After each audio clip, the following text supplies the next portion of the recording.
Hello everyone, welcome to CP classes. कैसे हैं आप लोग? होपफुली अच्छे होंगे। तो आज जो हम लोग फिर लेके आए हैं क्वांट का पंचनामा। इसमें हम लोग क्या करेंगे, 5 क्वेश्चंस डिस्कस करेंगे। ठीक है, पहले क्या करना है, आपको वीडियो को पॉज करना है, क्वेश्चन को अटेम्प्ट करना है और फिर जो है हम लोग इसका कंसेप्ट देखेंगे, सोल्यूशन देखेंगे और आंसर भी देखेंगे।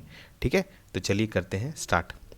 पहला क्वेश्चन है आपका, two numbers x and y are respectively 20% and 28% less than a third number z। ठीक है, यहाँ पे 3 नंबर हैं एक्स वाई जेड, उनके बीच का कुछ रिलेशन दिया हुआ है। By what percentage is the number y less than the number x। ठीक है, ये भी आपका जो है सी सैट में आया हुआ क्वेश्चन है, तो आप समझ सकते हैं कि एग्जाम रेलिवेंट है आपका। और ये आपका कंसेप्ट किससे रिलेटेड है, परसेंटेज। अगर आप लोग परसेंटेज पढ़े होंगे, हमारा लेक्चर देखा होगा आपने क्वांट सीरीज में, तो आप इस क्वेश्चन को बहुत ईजिली सॉल्व कर सकते हैं। ठीक है, तो चलिए पहले आप लोग क्या करिए, वीडियो को पॉज करिए, क्वेश्चन को अटेम्प्ट करिए और फिर हम लोग इसका सोल्यूशन देखेंगे। ठीक है, तो चलिए हम लोग इसका सोल्यूशन देखते हैं। तो यहाँ पे क्या दिया हुआ है कि two numbers x and y are respectively 20% and 28% less than a third number. तो चलिए हम लोग क्या करते हैं, इस तरह के क्वेश्चंस को जो है जनरली हम लोग परसेंटेज में ही सॉल्व कर लेते हैं, फ्रैक्शन में जाने का ज़रूरत नहीं है, क्योंकि यहाँ पे फ्रैक्शन का कहीं पर भी जिक्र नहीं है, तो हम लोग डायरेक्टली परसेंटेज में करते हैं। तो यहाँ पर ये क्या है, एक्स और वाई जो है वो क्या है, ये 20% लेस है और ये जो है y जो है वो 28% लेस है किससे, z से। तो अगर हम लोग z को मान लें 100, ठीक है, तो x बताइए कितना हो जाएगा। x आपका 20% लेस है, मीन्स x जो है वो 80 हो जाएगा। और आपका y कितना हो जाएगा, 28% लेस है, तो आपका हो जाएगा 72। ठीक है, अब आपको क्या निकालना है, बहुत इजी क्वेश्चन था। By what percentage is the number y less than number x। अब नंबर x 80 है, नंबर y 72 है, दोनों के बीच में डिफरेंस कितना है, 8 का। और किसके रिस्पेक्ट में निकालना है, with respect to x। y कितना कम है तो विथ रिस्पेक्ट टू x कितना है। सिंपली क्या कर देना है आपको, 80 से अगर आप इसको डिवाइड कर देंगे, इंटू 100 कर देंगे, तो बेसिकली आपका जो है 10% जो है वो आंसर आ जाएगा। तो यानी कितना है आपका सही ऑप्शन, 10% हो जाएगा।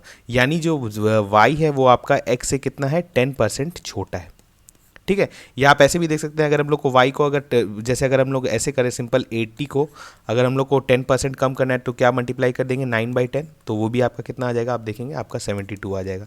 तो दोनों ऑप्शन जो है, मतलब हमारा जो ऑप्शन जो आ रहा है वो बिल्कुल सही है, जो कि है 10%। ठीक है, चलिए हम लोग देखते हैं अब नेक्स्ट क्वेश्चन। यहाँ पर क्या है, in a group of 70%, in a group of person 70% of the persons are male and 30% of the persons are married. ठीक है, इफ़ 2/7, यहाँ पर देखिए फ्रैक्शन आ गया है, if 2/7 of the males are married, what fraction of the females is single. देखिए इस तरह का क्वेश्चन ये 2011 में आया हुआ क्वेश्चन, लेकिन 2000 अगर आप बोलेंगे 21 वाले सी सैट में भी जो है इस तरह का क्वेश्चन था। ठीक है, आप हम लोग जो सी सैट का जो सॉल्यूशन पेपर है उसमें आप जाके देख सकते हैं, इस तरह का एक क्वेश्चन यहाँ पर पूछा गया था। तो बिल्कुल ही ऐसा मिलता जुलता क्वेश्चन ये है, तो इसको क्या करना है, आपको वीडियो को पॉज करना है और क्वेश्चन को अटेम्प्ट करना है। ठीक है, तो चलिए हम लोग यहाँ पर देखते हैं क्या है, ग्रुप में है। वैसे ही हम लोग क्या करते हैं, इसको सिंपली मान लेते हैं, जो है 100% हम लोग मान के चलते हैं। तो इसमें 70% जो है वो मेल है, इसको हम लोग मेल लिख लेते हैं। और 30% जो है वो बेसिकली मैरिड है, तो इसको 30% जो है वो मैरिड है, यहाँ पे हम लोग लिख लेते हैं। अब बताइए 70 मेल है, मेल और फीमेल ही होंगे, तो यहाँ पर क्या है, अगर 100 मेल है, मतलब 100% है, 70 मेल है, तो कितना फीमेल हो जाएगा, 30 फीमेल हो जाएगा यहाँ पर। ठीक है, अब यहाँ पर क्या बोला जा रहा है, 2/7 of the males are married, मतलब 2/7 बेसिकली आपका कितना हो गया, अगर आप 70 का 2/7 लेंगे तो कितना हो जाएगा, 20। तो बेसिकली आपका क्या है कि 20 मेल्स जो हैं वो मैरिड हैं। ठीक है, अब यहाँ पर आप ध्यान दीजिए कि आपका टोटल पर्सन जो मैरिड था वो कितना था, 30 था। तो आपका 20 मेल्स मैरिड हो गया, मतलब बेसिकली इसमें जो 10 और होंगे वो क्या होगा, 10 मैरिड फीमेल होंगी। ठीक है, अब आपको निकालना क्या है, what fraction of females is single. ठीक है, तो मतलब टोटल फीमेल आपकी 30 है, उसमें से 10 मैरिड हैं, तो बची कितनी, 20। तो 20 बची और टोटल 30 है, तो कितना हो गया, 20/30 का देंगे तो बेसिकली 2/3। तो यानी कि 2/3 जो फीमेल है वो सिंगल है। तो आपका सही ऑप्शन हो गया ऑप्शन डी। देखिए बहुत ईजी क्वेश्चन है, आपको क्या करना है, स्टार्टिंग में 100 मान लेना है, इसी तरह से कि आपका जो है कैलकुलेशन ईजी हो जाए। ऐसे हम लोग इसको, अगर हम लोग ऐसे भी लेके चल सकते थे कि हम लोग इसको पर्सन को पी मान लेते, उसके बाद 70% को हम लोग 7/10 लिखते, तो उस तरह से भी कर सकते थे, लेकिन यहाँ पर ईजी करने के लिए हम लोग टोटल जो है स्टार्टिंग में 100 मान लिए। ठीक है, चलिए बढ़ते हैं नेक्स्ट क्वेश्चन में। A student on her first 3 test received an average score of n points. ठीक है, देखिए अब है ये एवरेज का क्वेश्चन, इसमें हम लोग कुछ कंसेप्ट्स भी देखेंगे, फिर इसको जो है पहले हम लोग समझेंगे, ठीक है। पहले हम लोग थोड़ा सा देख ही लेते हैं कि एवरेज का कंसेप्ट कैसे होता है। जैसे होता क्या है, देखिए आप समझिए कि आपके पास 3 नंबर हैं, हम लोग यहाँ पर 3 नंबर ले रहे हैं, 6, 4, 6 और 8, ठीक है। तो आपको अगर बोला जाए कि इस तीनों नंबर का एवरेज निकालिए, तो एवरेज बेसिकली क्या होता है, एवरेज का सम, एवरेज का फॉर्मूला क्या होता है आपका, जितना भी आपका जो सैम्पल्स है, ठीक है, जितना सैम्पल्स है उसका सम कर दीजिए। जैसे 4 plus 6 plus 8 divided by total number of samples. कितने सैम्पल्स थे, 3 थे, तो यहाँ पर कितना हो जाएगा, 3। तो यानी अगर आप करेंगे 6 प्लस 4 10 और 10 प्लस 8 18 हो गया, और 18/3 तो आपका क्या आ गया, 6। तो आपका एवरेज जो है वो 6 आ गया। तो इसी तरह से हम लोग किसी भी चीज़ का जो है एवरेज निकाल सकते हैं। अब 6 एवरेज आया, इसका मतलब अब क्या हुआ, जैसे यहाँ पर देखिए 3 नंबर थे, तो हम लोग क्या कर सकते हैं कि हम लोग ऐसा, जब आपके पास जो भी एवरेज आ रहा है, एवरेज बेसिकली क्या है, सम बाई एन, ठीक है। तो जब आप एवरेज कोई चीज़ निकालते हैं तो आप ये मान सकते हैं कि अगर आप 3 नंबर जो है वो आप 6 का मानेंगे, तो वो भी सेम तरह का सेट रिप्रेजेंट करेगा। मतलब आप समझिए जैसे 4, यहाँ पर 4, 6 और 8 थे ना, लेकिन अगर हम लोग 666 भी मान ले इस तीनों नंबर को, ठीक है, तो वो जो है बेसिकली सेम सेट को रिप्रेजेंट करेगा। क्यों, क्योंकि इस तीनों का सम अगर हम लोग ऐड कर रहे हैं तो जो लास्ट में जो है वो 18 ही आ रहा है। तो इसका भी सम 18 है और इसका भी सम 18 है, ठीक है। जो है सिर्फ एक सोचने का तरीका है। एवरेज बेसिकली क्या होता है, आपका जितना भी सैंपल का है, जितना भी सैंपल दिया हुआ उसका आप सम कर दीजिए, divided by total number of samples, ठीक है। चलिए अब इसी क्वेश्चन को हम लोग यहाँ पर देखते हैं। A student on her first 3 test received an average score of n points. If she exceeds her previous average score by 20 points on her 4th test, then what is the average score of the first 4 test. अब देखिए इसको समझने के लिए एक concept आपको और देखना पड़ेगा। यहाँ पर हम लोग देखते हैं, देखिए बहुत बेसिक सा कंसेप्ट है। अगर आप मान के चलिए कि जैसे अभी हम लोग यही था 4, 6 और 8, ठीक है, तीन नंबर्स थे, n इक्वल टू 3 था आपका, और सम इसका जो था 18 आ रहा था। तो इसका एवरेज जो आया था कितना आया था, 6 आया था, ठीक है। अगर एक नंबर इसमें और जोड़ दें हम लोग, वो किसके बराबर हो, वो एवरेज के ही बराबर हो। अगर एक सेट हम लोग ले लें इसमें 4, 6, 8 और एक और 6 ले लें, अब अगर आप इसको जोड़ेंगे और डिवाइडेड बाय 4 करेंगे तो भी आपका एवरेज 6 ही आएगा। इसलिए क्योंकि आप किसी भी सेट में अगर जो एवरेज आ रहा है उसी को आप उसमें जोड़ते जाएंगे तो ओवरऑल एवरेज पे कभी चेंज नहीं आता है। ये बहुत बेसिक कंसेप्ट है, इसको हम लोग एवरेज वाले चैप्टर में बहुत अच्छे से डील करेंगे, वहाँ पर आप देख लेंगे। लेकिन अभी आप बेसिकली समझिए कि अगर आप एवरेज का नंबर को अगर इस सेट में ऐड करते जाते हैं तो इसके ओवरऑल एवरेज पर कोई भी चेंज नहीं आएगा, ठीक है। तो चलिए अब यही कंसेप्ट आपको यहाँ अप्लाई करना है। ये जो है आपका देखिए 2011 में आया हुआ क्वेश्चन है, ये आप बस झट से बना सकते हैं। देखिए क्या है, student on her first 3 test received an average score of n points. मतलब पहले 3 टेस्ट में जो है, चलिए मान के चलिए उसको n पॉइंट्स एवरेज आया है, एवरेज तीन टेस्ट का एवरेज है n, इस बात का ध्यान रखें, ठीक है। If she exceeds her previous average score by 20 points on her 4th test, मतलब 4th टेस्ट में इसको जो नंबर आया है बेसिकली वो कितना आया है, 20 आया है, n+20 आया है, ठीक है। Then what is the average score for the first 4 test. अब वो चारों टेस्ट का जो है एवरेज निकालने बोल रहे हैं। तो इसको ऐसे समझिए कि देखिए 3 टेस्ट था, मानते हैं T1, T2, T3, कुछ नंबर आया हुआ इसमें, इसका जो है एवरेज निकाल के आया आपका n। तो अगर हम लोग इसमें चौथे टेस्ट में अगर ये n फिर से ले आती तो ओवरऑल एवरेज चेंज नहीं करता, लेकिन ये n नहीं ला के क्या करिए, n+20 ला रही है। तो बेसिकली अगर ये n आ रहा है, n तो आ गया, उससे कोई चेंज नहीं आया, लेकिन ये जो 20 है, ये 20 जो है डिस्ट्रीब्यूट हो जाएगा किसमें, चारों में डिस्ट्रीब्यूट करेंगे तो कितना हो जाएगा, 4 से अगर डिवाइड करते हैं तो हो जाएगा 5, यानी इसका ओवरऑल एवरेज जो हो जाएगा वो हो जाएगा n+5। तो आपका सही ऑप्शन हो गया ऑप्शन डी। तो जिन्होंने भी ऑप्शन डी मार्क किया था उनका बिल्कुल सही आंसर था, ठीक है। ये एवरेज का कंसेप्ट है, हम लोग एवरेज में देखेंगे बहुत अच्छे से, लेकिन यहाँ पर आपको थोड़ा सा प्रिलिमिनरी नॉलेज दिया गया है कि आपका क्वेश्चन जो है वो सॉल्व हो जाए, ठीक है। चलिए बढ़ते हैं आगे। देखिए अभी ये भी बहुत अच्छा क्वेश्चन है। अ बेल रिंग्स एवरी 18 मिनट्स, यहाँ पर ध्यान दीजिए हर 18 मिनट पे एक बेल बजता है। A second bell rings every 24 minutes और a third bell rings every 32 minutes. If all 3 bells rings at the same at 8 o'clock in the morning, 8 बजे तीनों बेल साथ में बजा था, तो अगली बार वो बेल साथ में कब बजेगा, ये आपको निकालना है। ये आपके पास ऑप्शंस दिया हुआ है, आपको यहाँ पर वो टाइम निकालना है। तो इस तरह का क्वेश्चन कैसे सॉल्व होता है, बहुत ईजी क्वेश्चन है। बेसिकली ये क्या है, एप्लीकेशन ऑफ एलसीएम है। तो हम लोग क्या करते हैं, पहले एलसीएम का कंसेप्ट देख लेते हैं। एलसीएम क्या होता है आपका, लोएस्ट कॉमन मल्टीपल, ठीक है। जैसे आपका एक हुआ, मान के चलिए 4, 6 और आप अगर मान के चलें 8 का, तो क्या होगा बताइए, लोएस्ट कॉमन मल्टीपल क्या हो जाएगा आपका। अगर जैसे 4 के टेबल में देखते हैं तो 4 1 ज़ा 4, 8, 12, 16, 20, 24।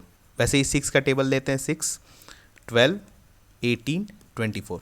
8 का टेबल लेते हैं, 8, 16, 24। तो आप देख रहे हैं कि जो सबसे पहला नंबर जो कॉमन आ रहा है और तीनों में आ रहा है कॉमन, तो वो है 24 और ये लोएस्ट भी है, तो ये बेसिकली इनका एलसीएम हो गया। तो सेम चीज़ हम लोग को ये कंसेप्ट अप्लाई करना है कि एक बेल जो है वो 18 मिनट पे बज रहा है, दूसरा 24 मिनट पे, तीसरा 32 मिनट पे। तो आपको क्या करना है, पहला वो कौन सा जो मल्टीपल मिनट होगा जो कि जिस टाइम पर जो है ये तीनों से जो है डिविजिबल हो जाए, वही हमारा जो है टाइम भी होगा। तो क्या करना है, जैसे आपका 18 है, 32 है और 64 है, तो हम लोग को क्या करना, सॉरी तो 24 है और 32 है, हम लोग ऐसे ले लेते हैं। ठीक है, तो एलसीएम निकालने का तो हम लोग का बहुत तरीका है, हम लोग एलसीएम निकालने जानते हैं। आप जब हम लोग बहुत बार निकाले हैं, अगर आप हमारे नंबर सिस्टम वाले चैप्टर में जाएंगे तो वहाँ पर हमने एलसीएम बहुत बार निकाला है।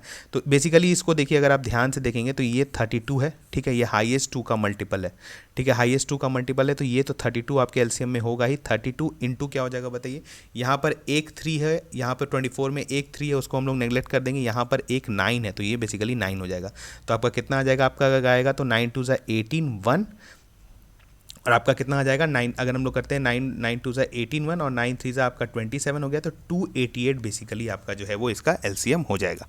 ठीक है, तो पहला बेल 18 मिनट पे बजता है, पहला बेल जो है एवरी 18 मिनट्स पे बजता है, तो यानी अगर हम लोग इसको 288 मिनट्स पे जो है ये फिर से बजेगा, 32 मिनट्स वाला जो है वो भी इस पे बजेगा और 24 मिनट्स वाला भी जो है इस पर बेल बजेगा। ठीक है, भले उसका रिपीटिशन अलग हो, जैसे 18 मिनट हो सकता है उसका, जैसे हम लोग डिवाइड करते हैं इसको 18 से, अगर तो 18 से डिवाइड करेंगे तो क्या हो जाएगा, फर्स्ट आपका 18 हो जाएगा, उसके बाद 108, उसके बाद आपका आ जाएगा, ये आपका आ जाएगा 108 बचा, तो आपका हो जाएगा लगभग 6 से करेंगे तो फिर आ जाएगा, तो यानी 16 बार जो है ये बजेगा आपका 2000, मतलब 288, अगर हम लोग 88 मिनट्स लेते हैं तो उसमें जो है ये 18 मिनट वाला बेल जो है वो 16 बार बजेगा। ये वैसे ही अलग कुछ बजेगा, ये कुछ अलग बजेगा, लेकिन जो है ये 288 मिनट्स पे तो ये पक्का ही बजेंगे साथ में। ठीक है, तो अब आपको क्या करना है, बस निकाल लेना है। अब यहाँ पर मिनट्स का बात हो रहा है, तो मिनट्स बात हो रहा है तो 288 मिनट्स को बेसिकली हम लोग को क्या करना है, 6 से हम लोग कर देते हैं, 60 से हम लोग डिवाइड कर देते हैं, क्योंकि आवर्स में हम लोग को निकालना पड़ेगा। तो आपका कितना आ जाएगा बताइए, अगर 60 से करते हैं तो आपका हो जाएगा 4, तो हो गया आपका 4 आवर्स तो हो गया, और आपका बचा कितना 48 मिनट्स। ठीक है, यही कुछ होगा, तो 4 आवर 48 मिनट्स, तो आपका बजा कितना था, 8 बजे बजा था, तो 8 से अगर हम लोग 4 घंटा बढ़ाते हैं तो आप बच गया 12, और उसके बाद बचा 48 मिनट्स, तो आपका कौन सा आ जाएगा 48, यानी ये वाला आपका ऑप्शन बी जो है वो सही हो जाएगा। ठीक है, थोड़ा सा कॉम्प्लेक्स क्वेश्चन था, लेकिन इसमें बेसिक कंसेप्ट क्या था आपका एलसीएम का। अगर आपको एलसीएम आता है तो आप इस क्वेश्चन को ईजिली बना सकते थे। ठीक है, चलिए आगे बढ़ते हैं। अब ये बहुत इजी क्वेश्चन है आपके लिए, बहुत सिटर है ये, लेकिन 2020 में आया क्वेश्चन है, ये भी क्या है आपका कंसेप्ट एलसीएम का ही है। ठीक है, तो एलसीएम या आप बोल सकते हैं आप फैक्टर्स का कंसेप्ट है, जो कि नंबर सिस्टम में ही हम लोग देखते हैं। ठीक है, तो यहाँ पर आपको क्या दिया हुआ है, 2 स्टेटमेंट दिया हुआ है और कंक्लूजन उसे ड्रॉ करना है। क्या है, all numbers are divisible by 2। ठीक है, पहला हम लोग मान लेते हैं कि एक स्टेटमेंट है कि ऐसा कुछ है कि सब नंबर्स जो है वो डिविजिबल बाई 2 है और all numbers are divisible by 3। तो ऑल नंबर, तो पहला कंक्लूजन है all numbers are divisible by 6 और all numbers are divisible by 4। तो ये अब बताइए कि कौन सा कंक्लूजन ड्रॉ होता है। अब आप देखिए क्या हो रहा है कि कोई भी नंबर एक n है, ठीक है, सारा नंबर्स जो है रिप्रेजेंट कर रहा है जिस सेट को, तो ये क्या है, ये 2 से भी डिविजिबल हो रहा है और 3 से भी डिविजिबल हो रहा है, तो डेफिनेटली जो है ये इसके एलसीएम से भी या इसके मल्टीपल से भी डिविजिबल होगा। ठीक है, जो लोएस्ट कॉमन मल्टीपल क्या है इनका, इसका 6 है, तो 6 से भी जो है n डिविजिबल होगा, क्योंकि 2 से जो है वो डिविजिबल है और 3 से भी डिविजिबल है। ठीक है, तो डेफिनेटली जो है ये आपका 3 से जो है वो, मतलब दोनों जो है 6 से डिविजिबल होगा। ठीक है, तो पहला आपका कंक्लूजन जो है वो बिल्कुल सही है कि all numbers are divisible by 6। लेकिन दूसरा क्या है आपका, बताइए कि all numbers are divisible by 4।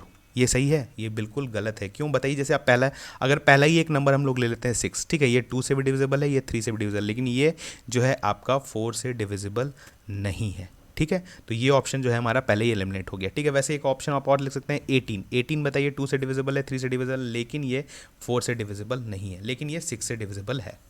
ठीक है, तो इस तरह का जो है आपसे पूछा जा सकता है कंक्लूजन। तो यहाँ पर सही ऑप्शन क्या होगा, ओनली कंक्लूजन 1। कौन सा पूछा जा रहा है, लॉजिकली फॉलोज, तो पहला हो जाएगा आपका ओनली कंक्लूजन 1 फॉलोज। ठीक है, तो यहाँ पर क्या था, 5 क्वेश्चंस थे आपके, जो कि आपके बहुत बेसिक क्वेश्चंस थे यहाँ पर, ठीक है। अब आपको क्या करना है कि जो हमारा क्वांट वाला सेक्शन है हमारे यूट्यूब चैनल पे, वहाँ पर जाकर आपको एक बार रिवाइज करना है।